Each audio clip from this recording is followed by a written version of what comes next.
You have to find one rabbi that you believe in, that you know is authentic, and you listen to that rabbi. Somebody emailed me not too long ago a question, and she said in that question, you say A, Rabbi X says so and so. But I love both of you. I love a lot of people, so what? I told this poor lady, you have to decide on one rabbi. I'm not going to tell you if Rabbi X is good, bad, authentic, true. It's not my business what I think about this individual. But I said, you can't have two rabbis. What if you have one rabbi who's Sephardi and one rabbi who's Ashkenazi? So he will tell you this, he will tell you that. So who's right? So the Torah says, Aseh lecha rav, appoint yourself a rabbi, not only a physical rabbi that you talk to, a derech that you go on. Till Mashiach is going to come, there's different interpretations. Well, who's more right? It's irrelevant. You know that a lot of the Piskei Halacha, the halacha ruling for Ashkenazi is different than Sephardi. So how can you have two rabbis? Choose one rabbi, follow that rabbi, if he's the authentic one. And then you go into all these Hasidic groups. This Hasidic group goes like this, that group goes like that. It doesn't mean they're wrong.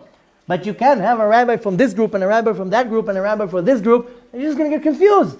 Besides the fact that half of them, I'm sorry to tell you, you have to really look very careful. I can tell you that 90% of what's on the internet is junk. It's not even worth listening to. Because what happens is that they feed you 90% truth, 95% truth, 5% is complete venom heresy. Now you say, but look, the guy has a beard. Well, so what? I know a lot of people have beards.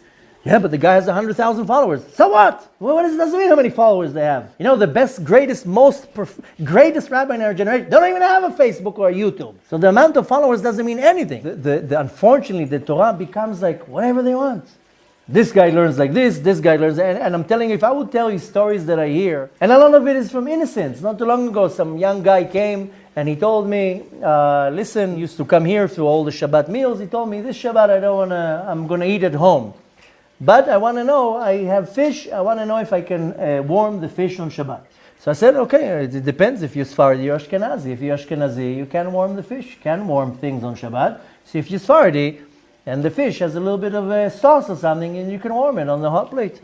She says, well, I'm Ashkenazi. So I said, so you can warm the fish. He tells me, can I ask a Sephardi friend to warm the fish for me? What?